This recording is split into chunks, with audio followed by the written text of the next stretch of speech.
Tonight, Rahacaran Prabhu will be speaking on 16 months of lockdown in Mayapur. Welcome, Rahacaran Prabhu. It's so nice to have you here. Hare Krishna. Thank you for having me. So please tell us about your experience of being on lockdown in Mayapur for 16 months. Well, I can start by saying 60 months and counting, because we actually don't know when our lockdown is going to be over, even though officially in India, in different parts of India, the lockdown has been lifted. And even in Mayapur, it's been kind of lifted. For myself and Krishna Premi, we are in lockdown, because if we were not in lockdown, we would be gone by now. But we have to protect ourselves, because nothing is really safe, as you know. And we just make sure that we're staying healthy. And as the rule goes, we're keeping distance from the crowds. We always go out with a mask and a little bottle of sanitizers. So we're being very careful. These are very unpredictable times. And it has definitely taught us many lessons so far. So the interesting thing is that before the lockdown, we were actually in India, because every year around November, we take a group of yoga teachers with us to India for 2 weeks. So in November, we were in India. And after the November yoga tour, which we do every year, we decided to stay a bit longer, because my wife's mother, who actually lives in America, who is an 80-year-old Chinese lady, she decided to visit us in India, and we organized a tour for her to go to a Ayurvedic resort in South India. So, I mean, you imagine this 80-year-old woman flying all the way from America to India for a 10-day Ayurvedic retreat to Kerala. So while my wife took her mother to South India, I sat in Vrindavan the month of December 2019. I was doing some work on a book that's going to be published in China. And around the third week of December, we had to go back to China, because every year at the end of December, we have a cooking workshop in Beijing. So we basically went back to Beijing for 2 weeks. And after the workshop was over and it was New Year, we came back to India. And we came to Mayapur, because we come to Mayapur every year during the Chinese New Year, because it's winter. The winter is very harsh in China, and everything shuts down, you know, so there's not much to do in terms of moving around. So we like to use that season, January, February, to come to Mayapur and take a break, rejuvenate, take association from the devotees, attend the festival, the seminars, whatever. And then we go back to our service. So when we were in Mayapur already, the rumors started circulating that the virus was spreading, and everybody was panicking in China, but the rest of the world, nobody really paid attention. And as the time drew nearer for us to leave, every flight we were booking was getting canceled. So by the end of March, not only we had no flights, but the Indian Prime Minister declared a national lockdown. So by March 23rd, the whole of India went into a massive lockdown. Every airport, every business, every shop, everything shut down completely. And they did a trial for about 10 days like this. And when they saw that everybody was cooperating, you know, it was fun at the beginning. Then it went into a much longer lockdown, which lasted for about 3 months. So we thought, okay, this is not going to last. By July, we'll be back home.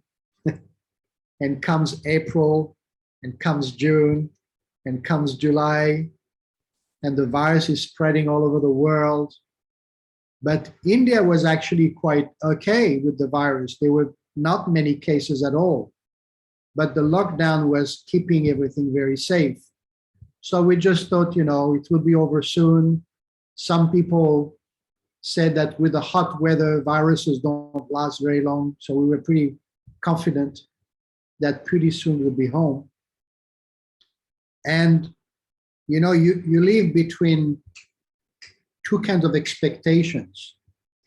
One is you have to live with your own environment where you are now, because you're always thinking, I'm going back, but you're not going back. And then you start thinking, what's going on back home? Because the Chinese were also into a heavy lockdown, and is much heavier than anywhere else in the world. They were locking people into their apartments. People were not allowed to leave their buildings. They had to hang a rope with a basket through the window to get their food supplies.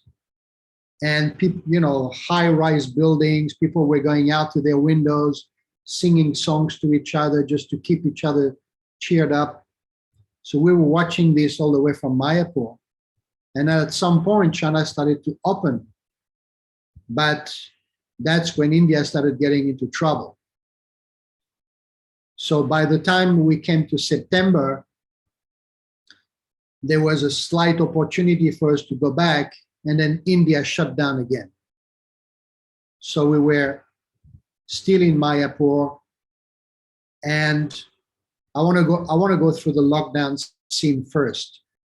And came November, December. By January, there were practically no cases left in India. And this is where India made the biggest mistake ever.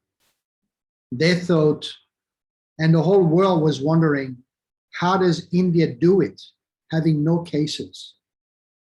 And India became very proud of this. And we made it, victory, victory. And they just went completely wild. By February, you had the Holi festival, you had wedding season, you had the elections all over the country, you had the Kumbh Mela in Vrindavan and in Haridwar, and then in this part of India here in Mayapur, you had the Gopunim festival, the Kirtan Mela, the Gomandal Parigram, and even already in February and even in January, people had not been. Mayapur had been shut to the public for at least 7 to 8 months. And that was a great financial burden for Mayapur. So they couldn't wait to open up again. And when they opened to the public, even before the festival, this place was jam-packed. I mean, every day there were thousands of people coming in, buses after buses, not just the weekend, every day of the week. And when it came to, we didn't even feel Gopunim was any different. The crowd was already there. And the election gathered thousands of people everywhere. And nobody was wearing masks. There were no social distance. And by March, the second wave hit India bigger than ever before. And that's when the calamity struck the whole country.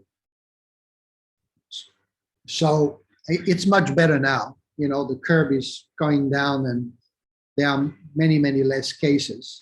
But it was a real drama. And we've also lost many devotees. I think they counted in India, they lost about 100 devotees. And we lost some, we lost Bhakti Churu Maharaj last year in July. We lost Pankajangri Prabhu this year in March, April.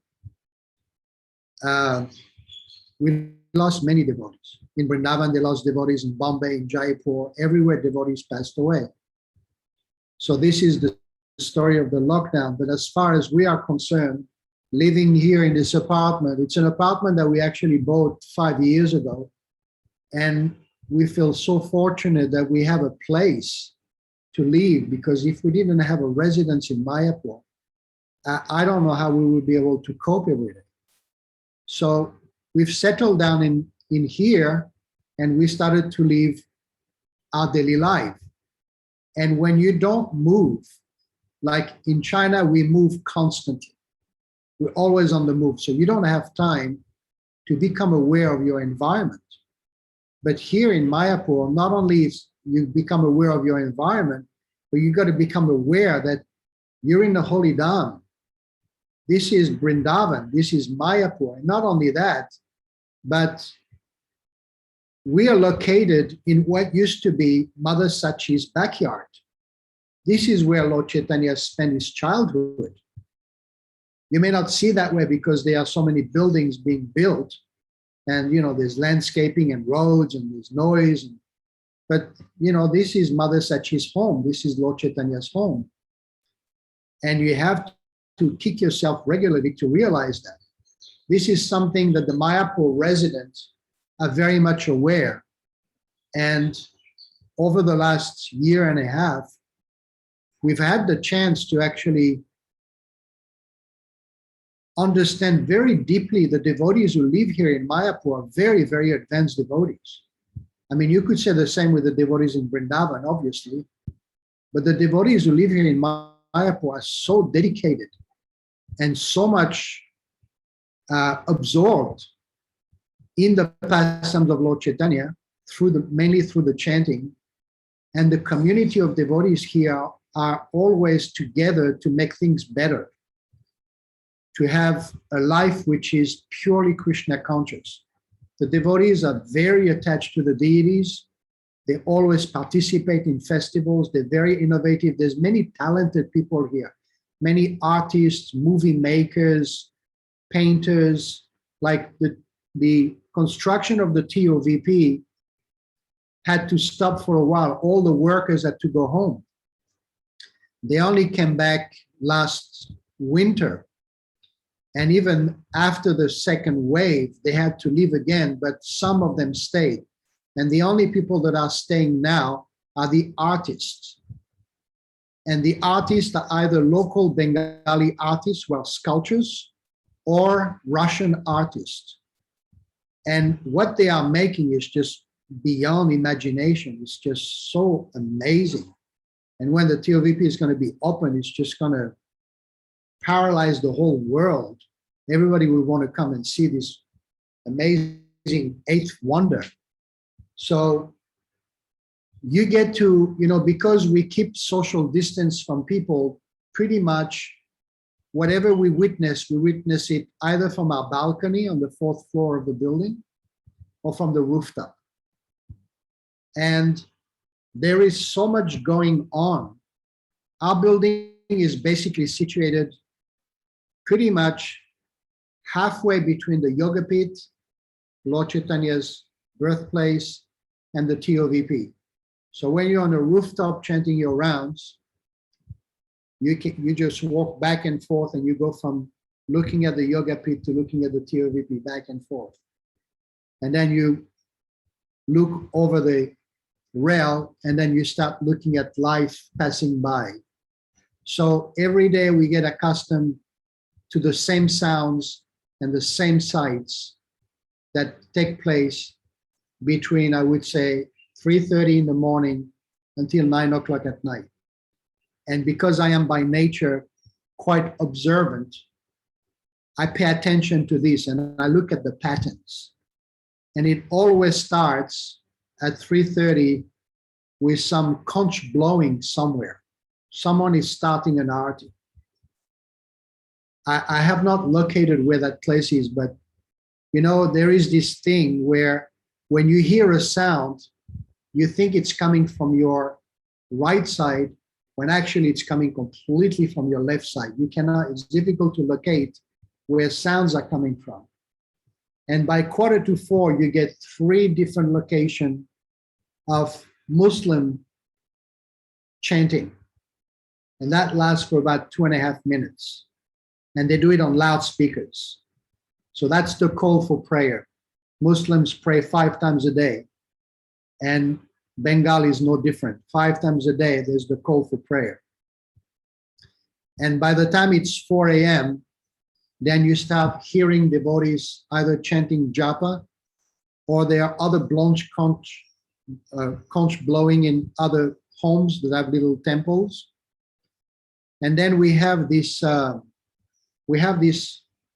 police officer, retired police officer that lives downstairs in another property, who for years does the full program as it is held at the temple, but he does it on his own. So he blows the conch at 4:30, and then he begins Mangalarti, and he sings so loudly as if he was in a temple room surrounded by thousands of devotees.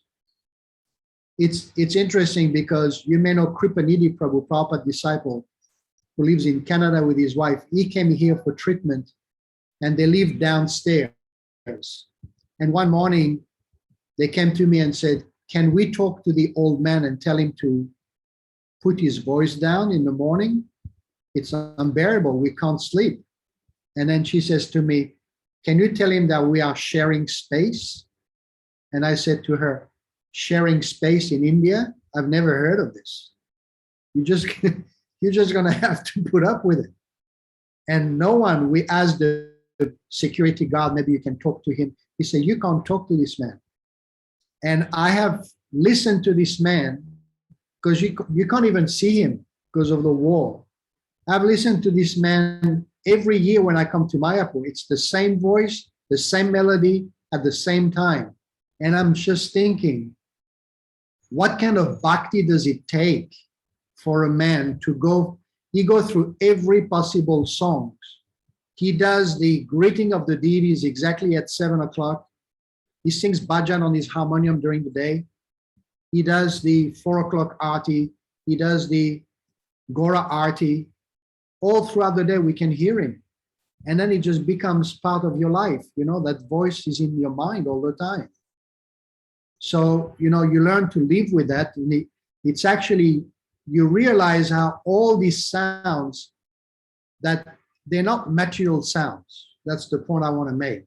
It's not like you're in a city and you're bombarded with material sounds. In Mayapur, every sound is transcendental. Every sound is spiritual.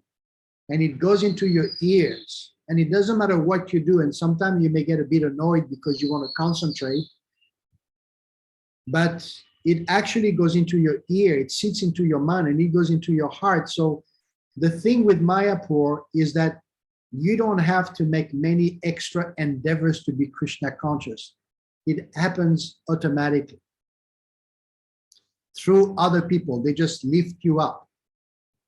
So morning time means that, you start chanting your rounds because the temple has been under lockdown, so we don't go to the temple in the morning. But we have a little altar here with our deities, and we chant our rounds. Either we chant in the apartment or we chant on the roof. It's just a few more steps.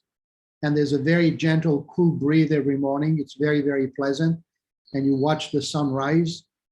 And as soon as the sun rises, comes the second concerto, which are the birds. And different birds at different seasons. And I have noticed which bird comes, what they do, where they go, and I even watch them interacting with each other. And who is bossy and who is the leader. I mean, it's incredible. I have counted approximately about 50 different bird species just around our building. And based on the season, they come and go, from tiny little birds to really big ones. So they come, and what I realize when I observe them is they're in the same situation than we are. They're looking for a home. They're looking for food. They maintain the family. They have arguments just like we do. And they'll do anything to grab some food, and they'll do anything to stay safe. Sometimes they come and try to find how they can build a nest somewhere. And they are so determined and they're so agile. It's just amazing. And they live in the holy dam. They are not just ordinary birds. Then occasionally you've got the passing of a whole family unit of Hanuman monkeys who are very, very, they're not the Brindavan monkeys. These guys are super friendly. They don't make a mess. They're not aggressive.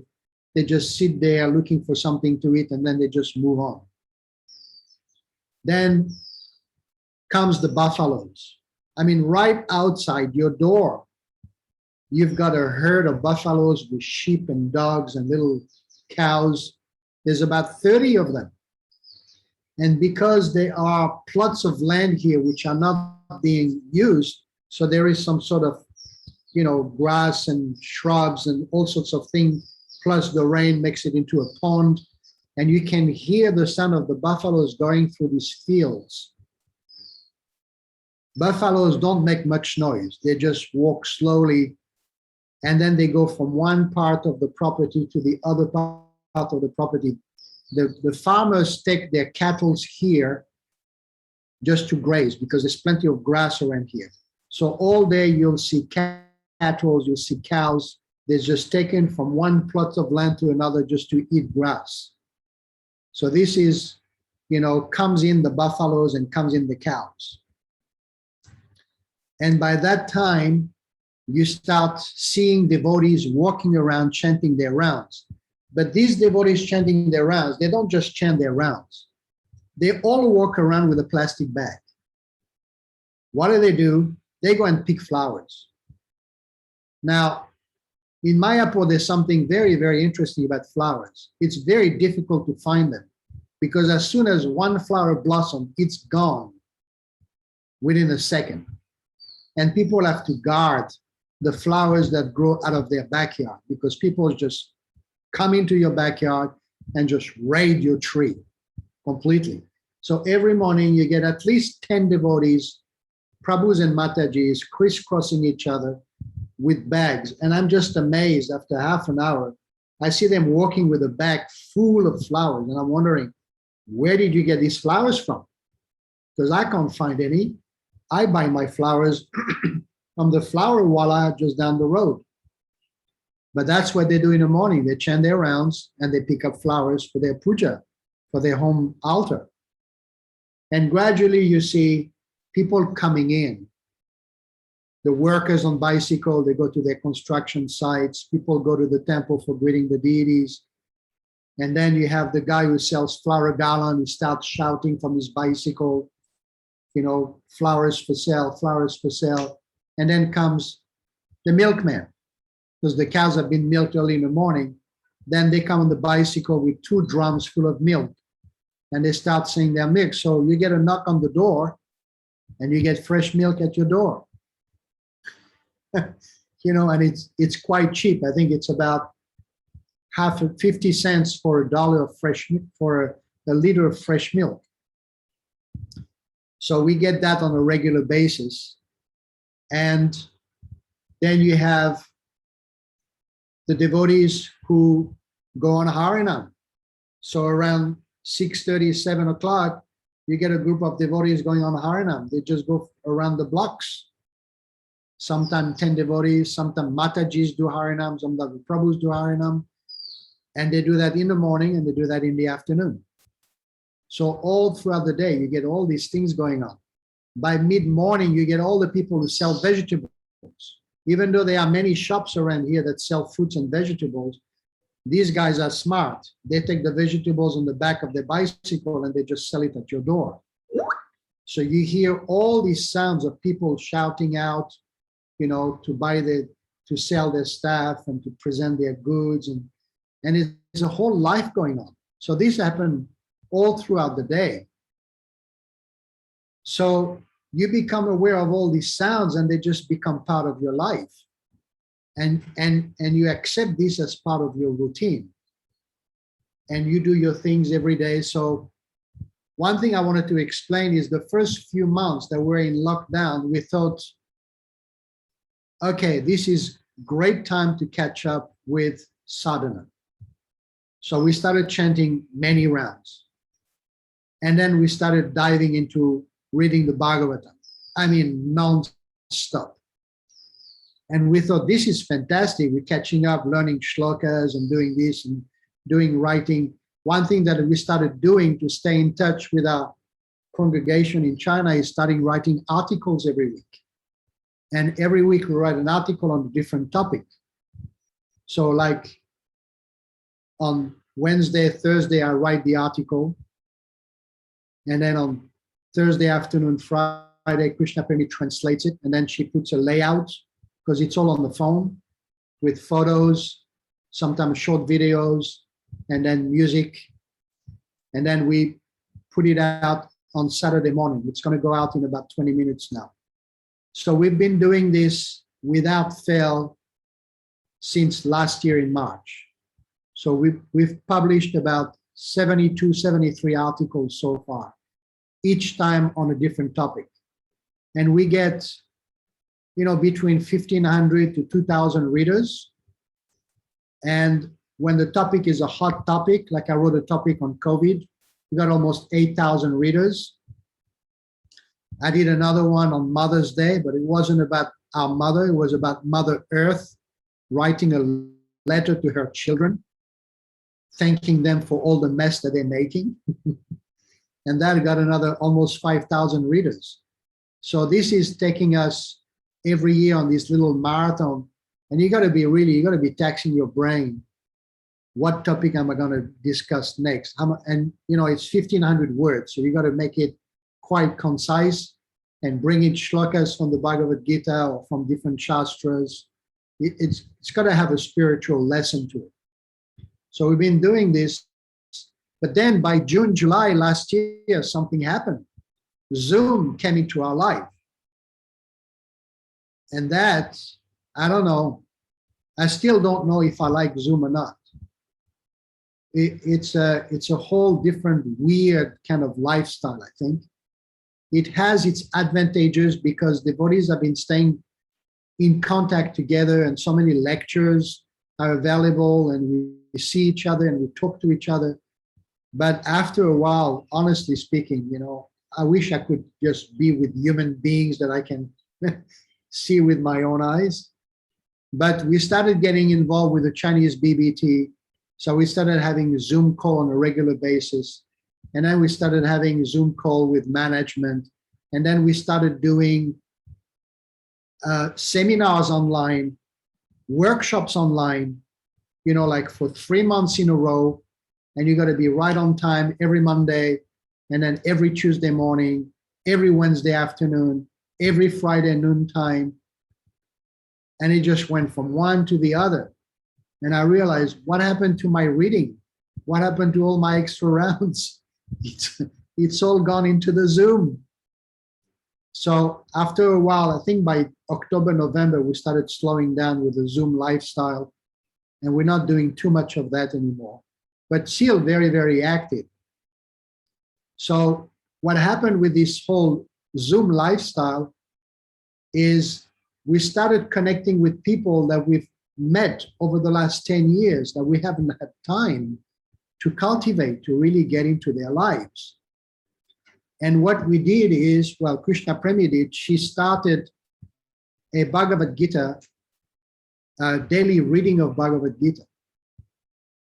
And people started to register. And we now have about 2 groups. One is run by a lady who came to our cooking workshop who, without telling us, started her own Gita reading group. And she gathered about 250 people. And in our Gita reading group, we got about 350 people. Now, we don't know who they are. They are people who bought a Bhagavad Gita somewhere, or people who've been following us with our cooking workshop or our weekly articles. They just follow, but they don't say anything. They just follow you. And then at some point they say, I like what you guys are doing. I want to know more. So then they register for the Gita reading group. And then every week we have a Q&A. So the 2 groups send us sets of questions of what they read in the Bhagavad Gita. And it's just amazing. These people have not joined Krishna consciousness. They don't even know what ISKCON is. They hardly know who is Prabhupada. and they read the Bhagavad Gita and they ask questions that only someone after 20 years in the movement would ask. We're talking people, who are well established, who have family, kids, jobs, and they send us these amazing questions. So we have a 1.5 hour answering question that we record and then we upload. And every week they send a new batch of questions and answers. And then people start asking, so what about those 16 rounds? When do I stop that? And what about the 4 regulatory principles?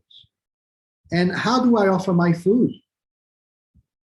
And just remotely, so many people are actually becoming devotees. And I can't say, they're joining ISKCON because they actually don't know what ISKCON is, but they're actually becoming devotees at home. And then I realized what is really the essence of outreach, that you don't just expect people to come to a Sunday feast and hang out with the devotees and then start chanting rounds and maybe take initiation or whatever. We're talking about making devotees in their homes, in their own environment, which means they have to deal with the rest of the families who are still eating meat or smoking or drinking. And you have to cultivate them so they can cultivate the rest of the family. And you have to encourage them and give them recipes for cooking vegetarian food. And it's a whole thing. You actually move into their lives and start moving their lives around so they can in turn affect the rest of the family. And it works. They have an impact. Not all of them, but quite a few of them begin to have an impact on people's lives. It's a miracle. And then you have like people out of nowhere, they want to become devotees. So this is something that we've been working really hard, nonstop. Krishna Premi, because it's not just,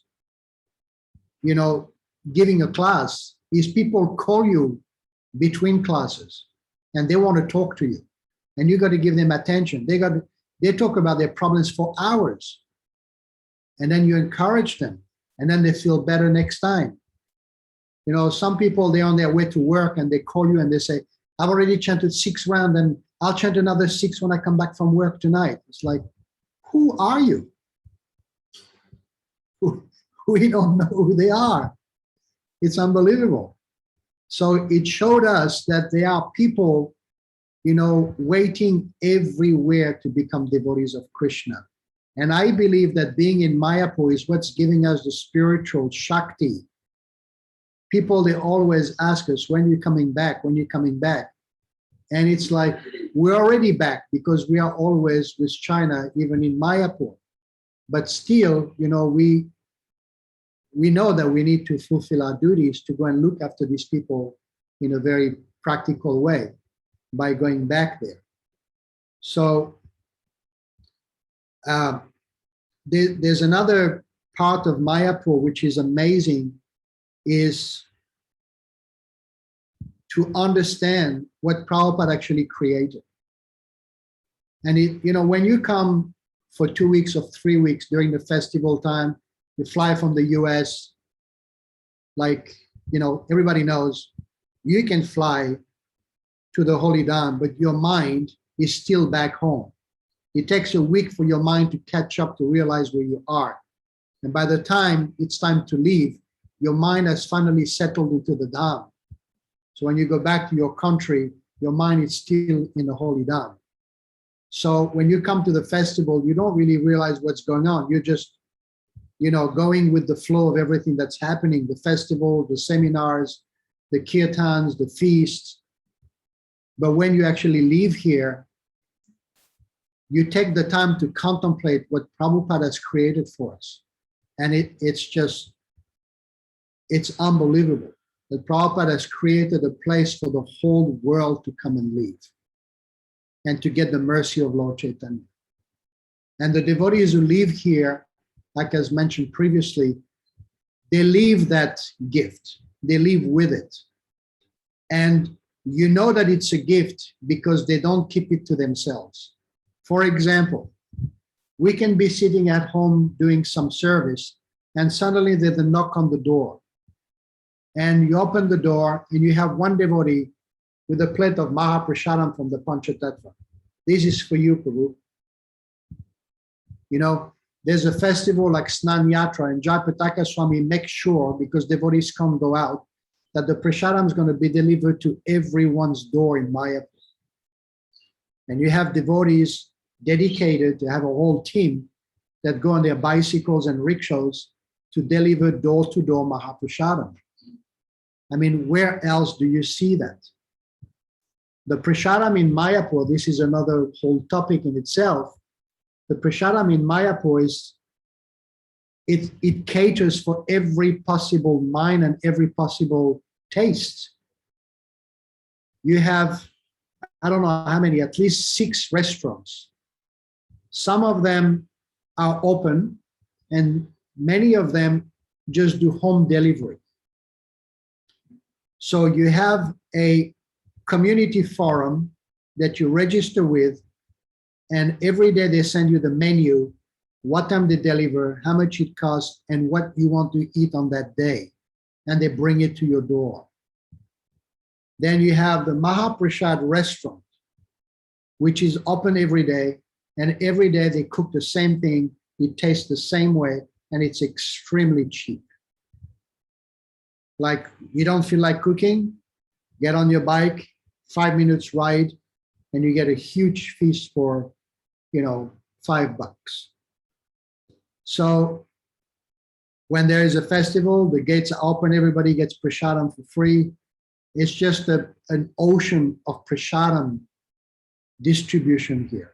And during the lockdown, something amazing happened, because many villagers who normally work in Mayapur could not come to Mayapur. They had to stay home. They lost their jobs. The Mayapur Food for Life program cooked for at least 10 months in a row, and they're still doing it today, full meals for at least 10,000 people every day, and going into the villages in their vans, giving out rice, dal, sabji, and then also giving bags of rice, bags of dal, bags of vegetables. Some were even given cash. So this is all what Prabhupada wanted, and the devotees follow that very strictly. So you discover all these things that's going on in Mayapur while you live here that you never have time to notice when you're just a visitor. Anything else you want me to say? Prabhu, that was wonderful. Thank you for giving us not only a snapshot into what is going on, but also the essence of the devotees. That was beautiful. We have one question in the chat so far. It says, and you spoke about many of the challenges and silver linings, but the question is, for you, what has been the biggest challenge of the lockdown, and what are the biggest silver linings? Thank you for that terrifying question. And okay, I'll tell you. 2 challenges. The first challenge, which is the biggest challenge, is quality chanting. You're in the Holy Dham, you're not going out anywhere, you don't have anything on your mind, and the Maha Mantra is right in front of your face, and he's talking to you and saying how much attention you're going to give to this today. Because as you know, as soon as you start chanting the first mantra, your mind's gone. We all know that, we all experience this on a daily basis. But in Mayapur, you have nothing to think about but the mercy of Lord Chaitanya. So you find yourself challenged to work on your japa chanting. And when you start doing this consciously, bring the mind under control, pay attention to the sound vibration, hear every word, you realize that actually there is nothing else but the chanting of the holy name of Krishna. And if you don't cultivate that gift, you're not going to progress in spiritual life, no matter how successful you are in every other aspect of devotional life, or even material life for that matter. the chanting is everything. And I find myself, because in China, we're on the move all the time. I try my best to be attentive. We stay in a hotel, we stay in people's home, or even when we're in our home, we have an altar with big deities, so you have to concentrate. And because we're doing a lot of outreach, you have to surrender to the holy name to be successful in outreach. You have to surrender to Lord Chaitanya and to the spiritual master. So that's a plus. But when you're in Mayapur, it's just the chanting. You have to surrender to the chanting, and you have to learn to appreciate and to understand your goal is pure chanting. And unless you get to pure chanting, you're not going to be Krishna conscious. And this has been one of my biggest challenge, is to really apply myself to go from inattentive chanting, which is the source of offenses, to attentive chanting. And then every now and then you get this little glimpse. Wow, this is just amazing. For example, last night, after I finished talking, I went on the rooftop. It was evening time. I had rounds left to chant. But on one side of the roof, devotees got together because the 5th day of Ratha Yatra, and they had bhajans and kirtans. And as I was pacing up and down on the roof chanting my rounds, I was listening to their chanting. Now, who was chanting? These are the second generation of devotees who are born in Mayapur from devotee families. And their chanting was so pure. You have to understand, these people are sinless.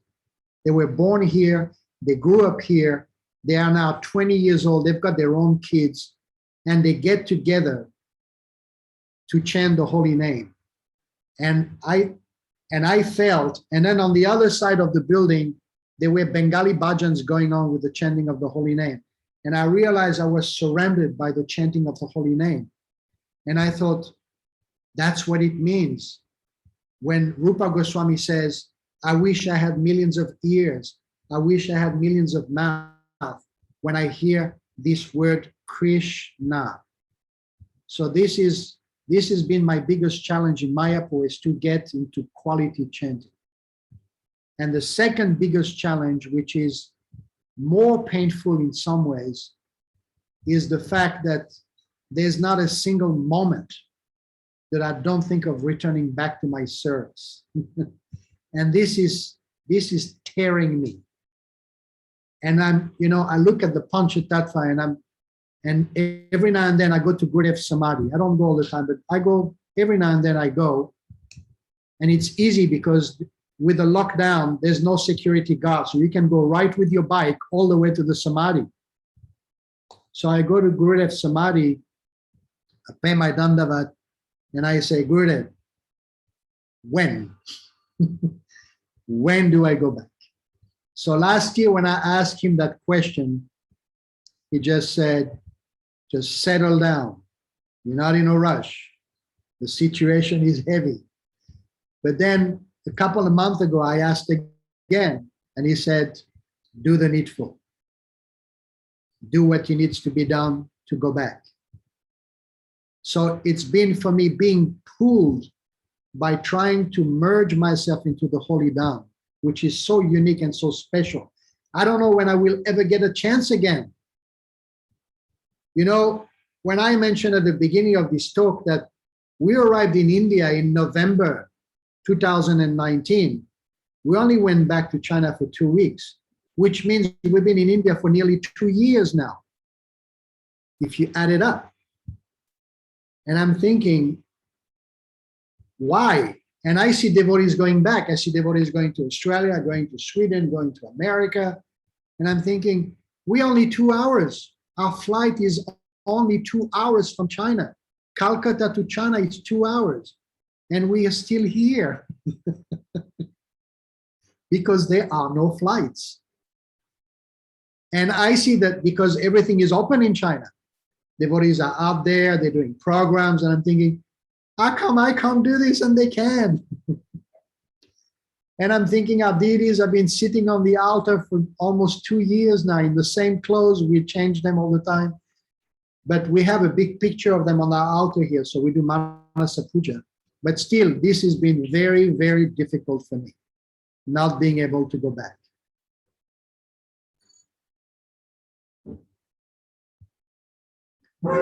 Anything else? So you had said something about in Mayapur, everybody works together to make things better. Yes. So that made me think, how can that be in other places too? Like it sounds Well, magical, almost inconceivable. yeah, I mean, the point is that there is a master plan and you got to work according to the master plan. Now, don't forget, this is India. And in India, the mantra is just now coming, which means don't ask me when it's going to happen. It will happen at some point. So, for example, there has to be a coordination between the TOVP, which is a really separate project in Mayapur, and the rest of the Mayapur community. So before the TOVP can open, for example, there has to be the landscaping and the park has to be finished first. And for the park to start being designed, everything has to go. All the shops, the trees, the roads, the electric poles, and nothing has moved. For 10 years, nothing has moved. So this is the kind of, difficult situation. But for example, when it comes to festivals, when it comes to taking care of each other, when it comes to programs, when it comes to receiving someone, when it comes to prasadam, when it comes to cultivating people, when it comes to looking after the guest, or raising the children, or creating innovative occupations, just creating activities, creating jobs, the devotees are really, really together. One thing that happened, which is very new in Mayapur, is the organic vegetable garden, which didn't exist before. Because devotees were in lockdown, they started occupying some land and growing fruits and veggies. So, this brings the community together. And the parents, the children, everybody gets together and go and help with the weeding and the planting and the harvesting. So this is very nice. Even the brahmacharis who have nothing to do during lockdown started growing corn just outside the ashram. So that, unless you have a master plan, it's difficult to get coordination. You have to have a master plan. Then everybody works in one direction. Yeah, that's amazing. That's interesting all around the garden, right? That brings so much growth in the community. Yeah. If anybody would like to unmute and ask a question or have a comment or something that they felt resonated with them, please feel free to do so. Prabhu, are there different devotees that are reacting differently to the lockdown? Are the Indian devotees, do they have any different mood from the Russian devotees or the European devotees? And how many devotees are in your shoes who were planning to go back but haven't? The local devotees, Bengali devotees, took the lockdown quite seriously. Everybody did what they had to do because we get regular reminders about the dangers of the virus. But, it took a while for things to kick in. For example, the Russian devotees, the Russian community is very, very organized in Mayapur. They have practically their own community with their community leaders. They do their own Janmashtami. They do their own Gopurnima. They have their own Gurukul because they're in numbers. So, they normally do weekly or even, I think 3 times a week, they do big kirtans. And when the lockdown came in, they didn't stop. They had to be told to stop, to congregate. So at some point they stopped. They were doing regular prasadam distribution, and then they stopped that because nobody could go out. So they were quite cooperative. But I saw myself, when it came, as I mentioned, by January, February, or even December, when India thought it was safe from the virus, everything went loose. And by February, March, I saw the devotees, nobody was wearing masks. Nobody. Social distance was out the window. And I was going out with a mask of the time. I remember one devotee, I saw one devotee on the road and he says, "Why don't you go to the temple?" I said, "Because there's a lockdown and I don't want to be mixed with the crowd." And the person said to me, "What are you afraid of?" And shortly after, we had devotees leaving their bodies. That's what I'm afraid of. So there were some devotees who feel there's nothing to worry about. And then some devotees who are very, very, very cautious. And we've had cases of devotees who were cautious and still got the virus. Like Mother Rachitambra, I don't know if you know her, she's a famous Prabhupada disciple. Both her and her daughter almost left their bodies. And they had to, stay in the hospital for 2 weeks until they were able to go back home here in their apartment in Mayapur. And even now, they're under intense treatment. There are shopkeepers who left their bodies because of being callous. So if you go on the main road, most people don't wear a mask. The shopkeepers will wear a mask, but not all the time. So everybody's got a different attitude towards this.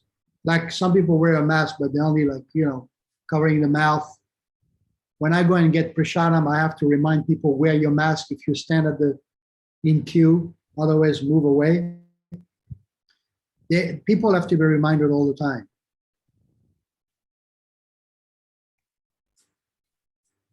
Is this, I think of Mayapur as being such a powerful place, kind of like the Yadu dynasty. And I wonder if this has humbled the community in some way, or how it's changed. You say that there's all these wonderful aspects. Has anything changed in the consciousness that you can notice? Yeah. The devotees who live here really believe 100% in this massive project, and they all want to cooperate and contribute. And what you see here, like everywhere else, but in Mayapur, especially because it's a community, there are many, many devotees that you don't see very much because they are old. There's many senior Prabhupada disciples here who are, 75, 80, 85 years old. And they're just here waiting to leave their bodies. And then you've got their children and the children of their children. And these people are solid rock. They are Mayapur community members for life. They know what it takes to go to the West and start a new life. And they don't want that. Mayapur has everything to offer. If you want Western things, everything is available. Even in terms of food, everything is available. High tech, everything is available. You get in Mayapur everything you get in the West, except one thing, Maya. You're not going to find Maya here. There could be a bit of Maya here and there, but we're in a human form of life. We're not perfect. But what you see here is you see a takeover gradually of the new generations. For example, most of the ex-Gurukulis, those who have graduated from the Gurukul, they are general managers of the Mayapur project. They run the school, they run the deity program, they run every they run the guest houses, they run all the major projects, and they know exactly, because they are trained to do everything at school. They don't just learn mantras and get up in the morning and take cold bath. They learn everything, all the skills. And when they leave, when they graduate from the Gurukul, they already have a service allocated. Some of them build entire apartment and they build entire residential complex on their own. They're only 20, 23 years old. They just know how it's done. So they learn how to take responsibilities. They learn how to manage. They've got their own children. One couple started a bakery and they supply, French pastries and French bread and pizzas every day. So that's an income. They all know how to make money on the spot because it's an international community. There is employment here. You can actually get a job.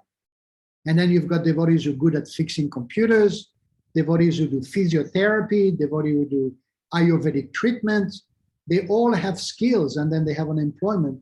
Some devotees do astrology, some devotees teach musical instruments. These are all ex-Gurukuls. So the community is striving in that sense. There's a South American community, Latino American community here who are very, very prominent. You've got the Russian community here. Then you've got, a mix of the international one. You've got a few Chinese. So, this is a place to be when you want to retire. And of course, the preaching, when the crowd is here, there is so much preaching going on with book distribution. There's devotees who do this all the time.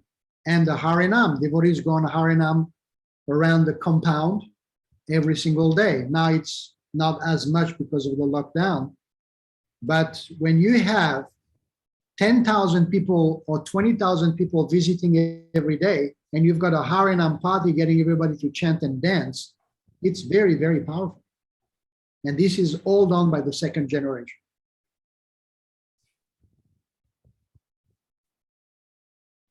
Beautiful, thank you. Yeah. Anyone else have One questions? thing I've noticed this year, because normally during the Gopunim festival, you've got all the gurus, the sannyasis, all the senior people, they all here in Mayapur, they do everything. They give all the classes, they do all the kirtans. This year, nobody. The Kirtan Mela was second generation, 100%. The classes, second generation, 100%. And I told one devotee, it's amazing. They're taking over. He said, they are sure taking over.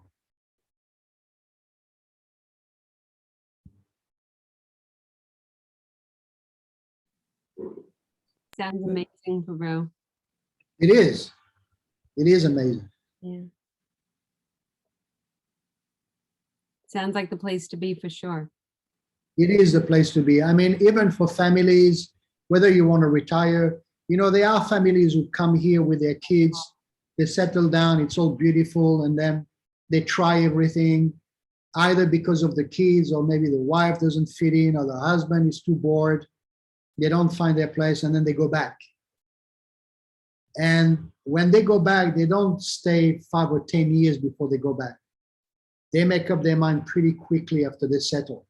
This is for us or this is not for us. So sometime in the community forum, you get an announcement, apartment fully furnished for sale, going back to the West. The other thing is that's very big in India is Amazon.com. Now that's a whole other topic. You've got Amazon people on their motorbike every day, all the time, delivering stuff. So you don't even have to move out of your house. You just get on the online, just press a button, even a tiny little parcel they deliver to your door. So every day there are deliveries of things that you can buy. My wife's computer broke down. She bought a new one. Within 2 days it was delivered. So, everything is possible in Mayapur. It's just a question whether you fit it or not.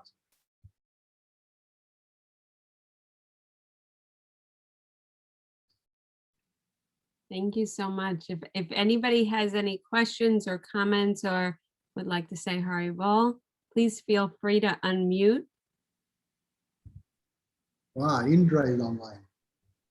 Yeah, I saw her. Nice. Hey. Indranito, you should say something.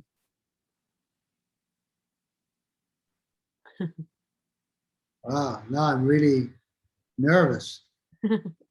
These issues there. So nice. Nothing.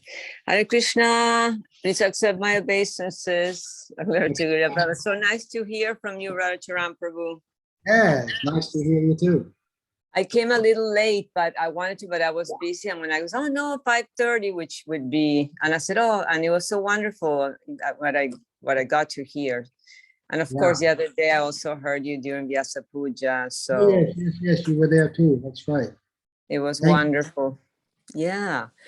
Well, I just got a little late in the talk, but thank you for sharing. It sounds like such an incredible experience being in the Holy Dam in Mayapur.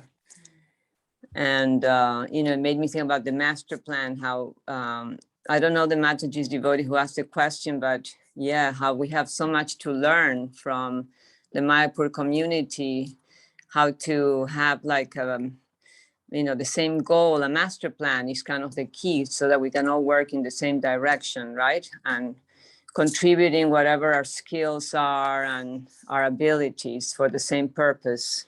Yeah. That was really Like I mentioned, there are many senior people who live here, people who've been in the movement for a long, long time. And they act as advisors. When something goes wrong, they speak out, and they have sometimes there are crises about certain issues, and they take it to the forum, the forum online, and everybody gives an opinion. And then you can see the management takes on board the general opinion of the devotees and do something about it. Otherwise, it could go into chaos very easily. right. So, even though you may not see the devotees, they have an impact on the community. Right. And it's so nice what you said about the younger generations, the second generation too, that how they're participating, which sometimes we need more of that in the communities in the West, right? Yes. I mean, some communities have it more than others, but that is a good thing to train them from young already to be part of the family, the ISKCON family. What I realize is sometimes I look at them and I'm thinking, what is it that keeps you in Krishna consciousness? And I realize they're not, what Prabhupada said, they're Vaikuntha children. Right. They're not ordinary human beings, and that includes your daughter, Indra-Nilamani. Oh. They are ordinary human beings. It's true. Yeah, when I just look at her and I say, who are you? where are you coming from, right? Because how is it possible that they get so much taste for the holy name? Right. How is it possible that they can imbibe I was listening to them singing last night.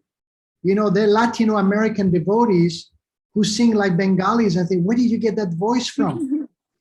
Right. Where is this coming from? They are not ordinary people. Right. So, some of them become GBCs, some of them, hopefully will become gurus in the future. We have two gurukuls, graduate gurukuls who have been for quite a few years, GBC secretaries. Wow. And they have two kids.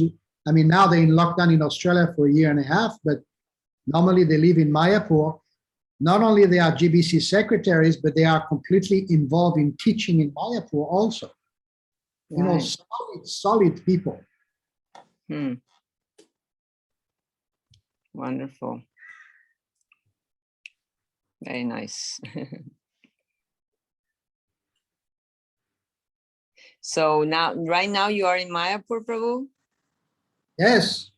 So you haven't been able, because things are kind of still not so, because of COVID, people, it's kind of risky to travel yet, no?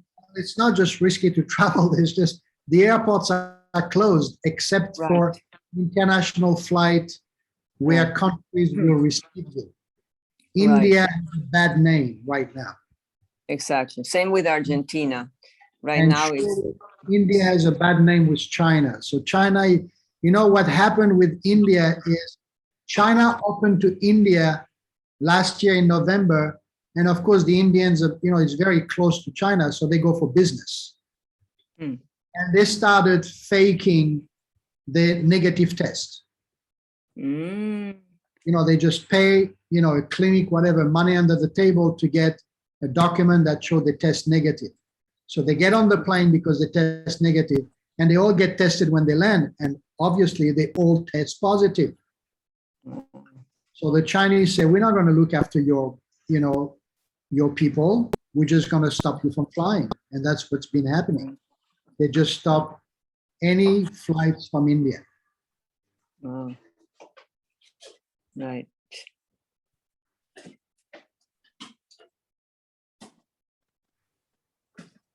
Well, thanks to Zoom, we can still get your association. Yeah, that's wonderful. Thanks to Sabababa Prabhu and Shiva Mataji for organizing this. Wonderful, it's true. Thank you, Rahacaran Prabhu, for the nice discussion. Who is this speaking? Virendra Singh, Brajendra Nandan from Fiji.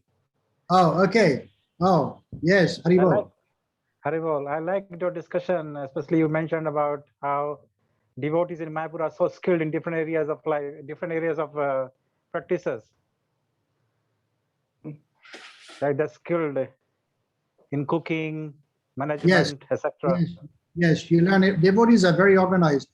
Devotees give cooking classes, different cuisines you can learn, music, even gardening, carpentry, computer, everything is available for learning here. They give, there's special tutoring for Shastra, special tutoring in special skills. You can learn everything. And plus today, I know devotees who are doing their university degrees online, sitting in Mayapur. Hmm.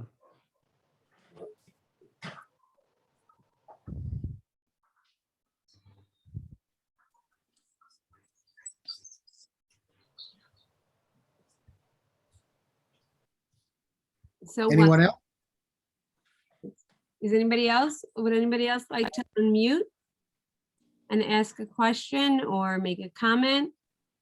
Some appreciation.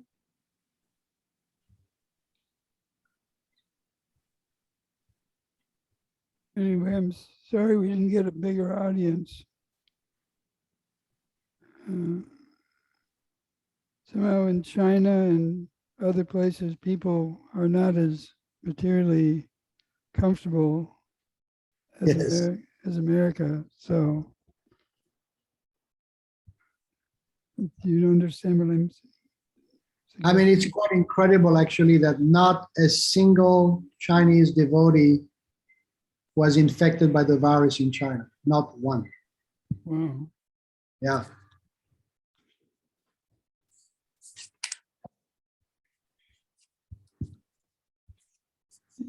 It seems like for some devotees, it's a test of faith because it doesn't seem logical that some very advanced devotees were affected by COVID and other devotees weren't.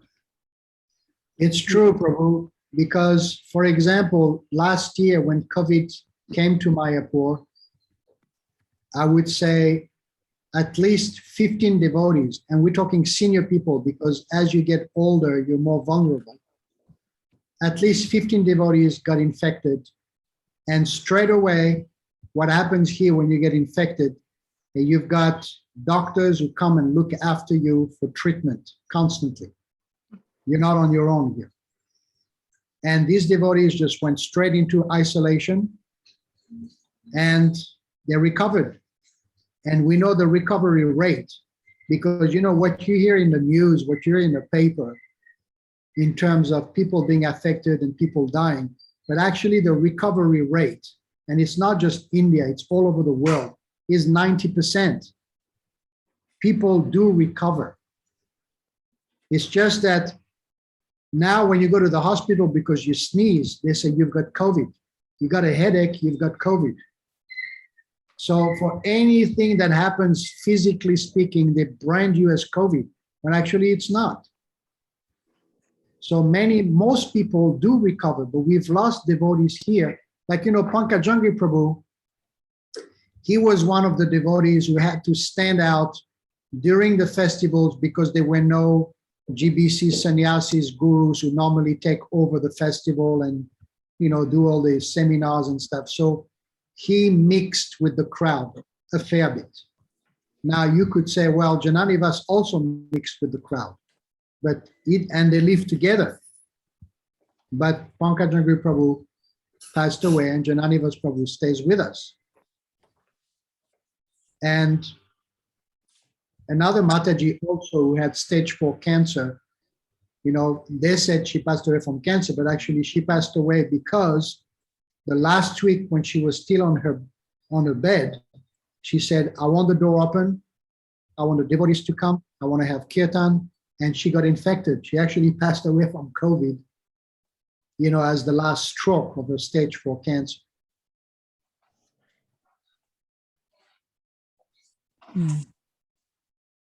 There's one devotee, he gave the Bhagavatam class, went home, took breakfast, left his body.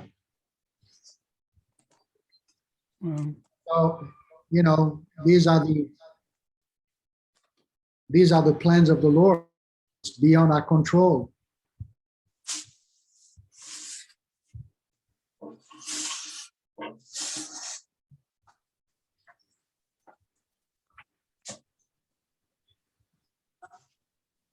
Thank you for joining us and for such a sweet class. Okay, so we end now. Yes, we've gone a few minutes over, but it was well worth it. Okay, well, thank you very much for having me, and it's nice to catch up with you, and we shall meet again. Haribol Prabhu, thank you so much. Thanks.